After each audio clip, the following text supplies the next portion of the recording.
कह रहे हैं जब आप पुराण, इतिहास, अध्यात्म आदि पर शो करते हैं, तो किसी प्रामाणिक वैदिक आचार्य को क्यों नहीं बुलाते बजाय कि सेल्फ प्रोक्लेम्ड एक्सपर्ट? मैं सेल्फ प्रोक्लेम्ड एक्सपर्ट ही हूँ। धर्म में कोई आपको सेल्फ प्रोक्लेम्ड एक्सपर्ट ही धर्म होता है, आचार्य नहीं होते। स्वयं की यात्रा ही धर्म है।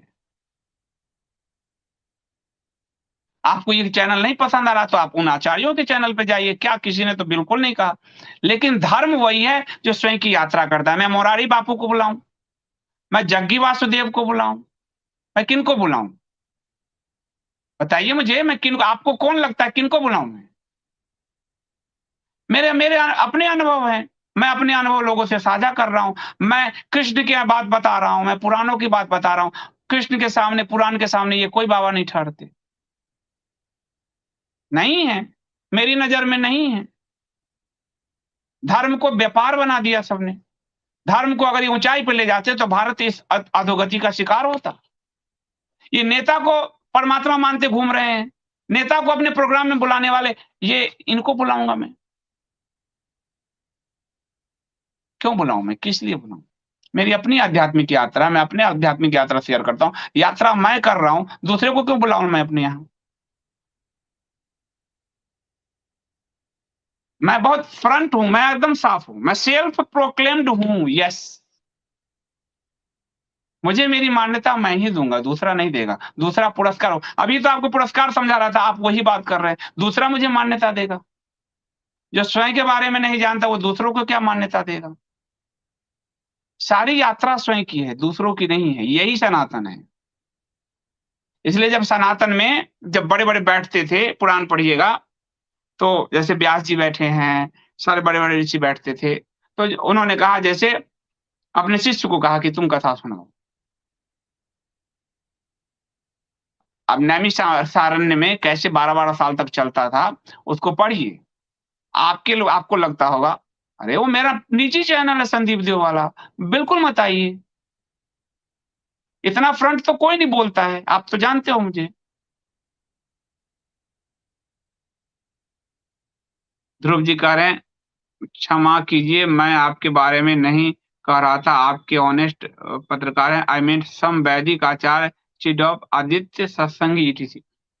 देखिए, वैदिक आचार्य जो भी आना चाहेंगे, ध्रुव जी, क्योंकि आपने सेल्फ प्रोक्लेम तो मुझे ही कहा, आदित्य सत्संगी जी को तो नहीं कहा होगा। देखिए, धर्म की यात्रा होती है। धर्म के लिए, अध्यात्म के लिए एक बात समझिए कि एडिसन ने बल्ब ढूंढ, ये मैं बार-बार उदाहरण देता हूँ कि एडिसन ने बल्ब ढूंढ दिया, तो अब किसी को बल्ब नहीं ढूंढना है। एक खटका दबाएगा, बल्ब जल जाएगा, जो भी जाएगा। अब आपको हमको नहीं ढूंढना। लेकिन मेरी यात्रा किसी और की यात्रा नहीं हो सकती। अध्यात्म स्वयं की यात्रा है, वो किसी और की यात्रा है ही नहीं। कोई कितना ही समझा दे। उस दिन मेरे एक मित्र वहां बोल रहे थे कि ओशो ने तो इस पे ये कहा और आप ये करें। ये मैंने कहा, ये मेरा अनुभव है, इस अनुभव से मैं गुजरा हुआ हूँ। ओशो तो मेरे गुरु हैं, तब भी मैंने वहां उनको कहा ये बात। तो जो भी आएँगे, जो भी हमारे साथ आना चाहे, बिल्कुल आएँगे। लेकिन जब मैं उनसे बात करता हूँ, तो मुझे समझ में आ जाता है। और उस स्तर के लोगों को मैं नहीं ला सकता क्योंकि वो कहीं गुमनामी में जी रहे हैं। अभी जो भी है वो मार्केटिंग गुरु सब हैं। वो आपको डिस्ट्रॉय करेंगे। इससे, और मैं क्या कहता हूँ, मैं हमेशा आप में एक प्यास जगाता हूँ कि आप रामायण पढ़िए, आप महाभारत पढ़िए, आप पुराण पढ़िए, आप गीता हमेशा देखना आप। मैं आपको अपने शास्त्र ही पढ़ने को कहता हूँ। मैं आपको वो प्यास जगाता हूँ। आज के समय में सही गुरु नहीं मिल रहा, तो आप कृष्ण को ही गुरु बनाकर गीता समझ लीजिए। और वेद व्यास जी कहते हैं ब्रह्मा जी को कि मैंने जो महाभारत की रचना की है, इस भारत नामक ग्रंथ की रचना की है, इसमें सारा वेद पुराण सब कुछ है। ये जो पढ़ेगा वो मतलब सफिशिएंट है उसके लिए।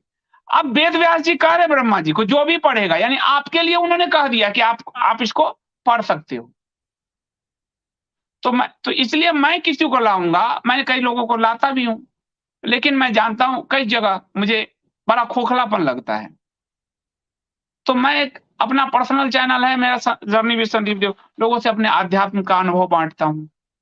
मैं लोगों, उस अध्यात्म में भी मिलावट वाले लोग ले आऊं और वेद अभी तो कहा आपको उसमें, कल ही तो मैंने बताया कलयुग में कि वेद के लक्षण विलुप्त हो गए। कोई जो कहता मैं वैदिक विद्वान हूं, वेद ही पढ़ता हूं, वेद ही होने चाहिए, कई समाजों ने कहा, वो आपको एक दूसरी धारा में ले जा रहे हैं, आप उससे मार्ग नहीं पा सकते। ये खुद वेद व्यास जी कह चुके हैं। तो सबसे बड़ा आचार्य आज के समय गुरु, गोविंद और ग्रंथ। गुरु नहीं मिल रहे, गोविंद को पाना है तो ग्रंथ को तो आश्रय ले, और मैं जो बोलता हूं ग्रंथ से बोलता हूं, जो बोलता हूं ग्रंथ से बोलता हूं। आदित्य जी इसलिए हमारे यहाँ आते हैं क्योंकि आदित्य जी अमेरिका में रह के भी हिंदू धर्म, अच्छा वो परंपरा से हैं, माधवाचार्य जी के परंपरा से हैं, मेरे उनके विचार मिलते हैं, कुछ चीजों पे जो नहीं मिलते उनको मैं छोड़ देता हूं, कभी भी उस पर आग्रह नहीं करता। तो धर्म यात्रा है। आपको अगर लगता है कि ये बोल रहे हैं, ये थोड़ा टटोलता हूं, ये झूठ बोल रहे हैं, चलो इसको टटोलता हूं, और आपने गीता छू लिया, ये मेरी जीत हो गई कि आपने गीता उठाया और आप पढ़ेंगे और आप नाच जाएंगे, भले मुझे काटने के लिए आपने पढ़ा हो। तो शास्त्र हमारा गुरु ग्रंथ जो है गोविंद गुरु ग्रंथ में कम से कम, और मैं पूरा प्रयास हमेशा रेफरेंस से ही बात करता हूं कि ये कहा, इसमें कहा। मेरे जितना साफ व्यक्ति तो मिलेगा नहीं आपको।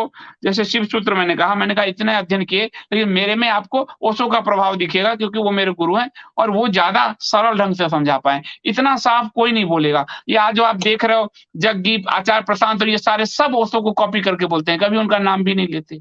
मैं इतना साफ बोलता हूं आपको क्योंकि धर्म अध्यात्म साफ बोलना सिखाता है, सच बोलना सिखाता है, उसमें कोई मिलावट नहीं होती। और कोई आगे आपके चैनल कोई कुछ और कह दे, आप कंफ्यूज हो जाओगे। मैं सिर्फ आपसे इतना ही कहता हूं कि अगर मैं कह रहा हूं तो मुझे काटने के लिए चाहिए। आप किसी कोई पुराण उठा लो, कोई रामायण उठा लो, रामायण उठा लो वाल्मीकि जी का, कोई नहीं, महाभारत उठा लो, कोई भी पुराण उठा लो, गीता पढ़ लो, उपनिषद। मैं तो आप में प्यास जगाता हूं और मैं हमेशा यही कहता हूं कि मैं समाज शास्त्र का विद्यार्थी हूं जिसका धर्म एक सब्जेक्ट है। मैं अपने आप को ना आचार्य कहता हूं, ना मैं आपको कहता हूं कि मैं बहुत जानकार हूं धर्म का, मैं बिल्कुल नहीं कहता। चूंकि मेरे अनुभव है तो मैं अपने अनुभव शेयर कर रहा हूं। आपको अच्छा लगता है मेरे अनुभव तो अच्छी बात है, नहीं लगता है कोई बात नहीं, मेरे भी तो अनुभव होंगे ना। उसमें कोई आचार्य मेरे अनुभव से, उसका अनुभव अलग होगा, और मेरा अनुभव आम जनता गृहस्थ का अनुभव है, जो ज्यादातर गृहस्थ और आम जनता है।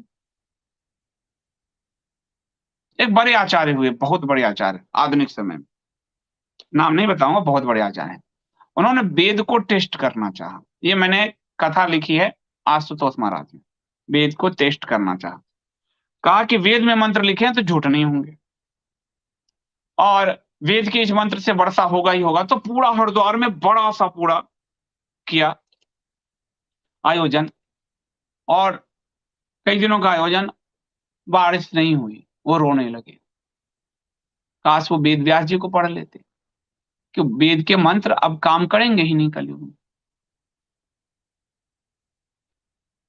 कलयुग में धर्म के दो ही रास्ते हैं, एक है हरिनाम जो भागवत पुराण कहता है, दूसरा है दान, ताकि धर्म का प्रचार हो। हम धर्म का प्रचार कर रहे हैं, हम प्रचारक लोग हैं धर्म के, सनातन के, इसलिए दान, ये वेद व्यास कहते हैं।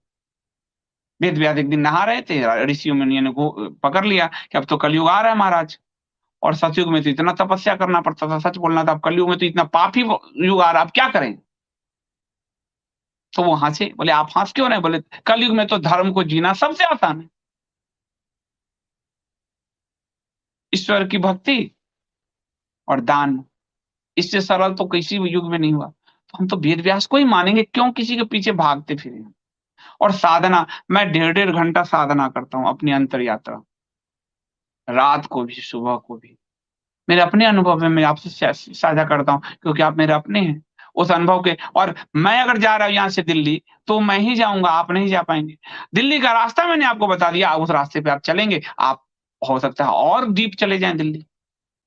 मेरा इतना ही प्रयास है, मैं कोई आचार्य नहीं हूँ, मैं कोई धर्मगुरु नहीं हूँ, मैं साधारण सा एक जिज्ञासु हूँ। मेरी अपनी साधना है और मैं समाज शास्त्र का विद्यार्थी हूँ।